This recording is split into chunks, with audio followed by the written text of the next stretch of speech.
but they're telling us that this does involve Jefferson County sheriffs, and our several crews out there are looking at the scene to find out exactly who is out there, what's involved. But we, at this point, know we're not sure if it was gunshots, what type of injury. But this breaking news out of Powderly right now in the Dowell Avenue area. 2 officers, we are told, are injured, 2 law enforcement officers injured. Yeah, and you can tell by the way the officers there are armed and walking around. That's still a situation that they don't totally feel safe in, because their guns are out of holsters and they're walking around in that situation. When you have officers involved like this, it gets everybody on a heightened level. We go back, look there, and you just see the number of patrol cars that have responded to this, a whole fleet of them lined up there as they got to the Powderly area this afternoon. In the 2900 block right there of Dowell Avenue. Heavy traffic out there. We have several crews there headed to the scene and at the scene, and they're telling us that the traffic getting into that area very difficult to get in at this point. Some of that probably you can see that street is blocked. So you have to guess that there are some streets blocked around that area primarily. Lieutenant Sean Edwards with Birmingham Police is the one who has confirmed with us that there are 2 injured law enforcement members there in the Powderly area. And the update on that, one of the officers was shot in the leg. So these are gunshots we're talking about. One officer shot in the leg. They were actually there serving a narcotics warrant.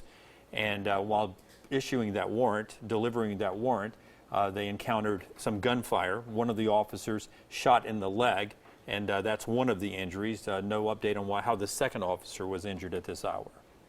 And so what we're told is at this time, look at this picture. This is the scene, and you see all of these police cars there. If you're watching this right now, we're being asked by Birmingham Police to let people know they want people to move back from that area, not to crowd that scene, give them a little space to operate there. We don't know at this point if they are looking for the shooter, if they have anyone in custody right now, but from what we're being told and what they're telling people to do, where we see these people walking in, they want them walking in the opposite direction away from that scene. And to show you how active this situation is now, if that doesn't do it for you, the Jefferson County Sheriff's Department is telling us that they have the SWAT team en route, which would let you know that they have a situation where they have somebody pinned up that they want to get to, and that's why they're bringing in the SWAT team, so they can do the maneuvers they do to infiltrate a building or an establishment and get in there and get those people out and contain them. So a number of police officers and other personnel on the scene there. As you can just see car after car after car after car there, but also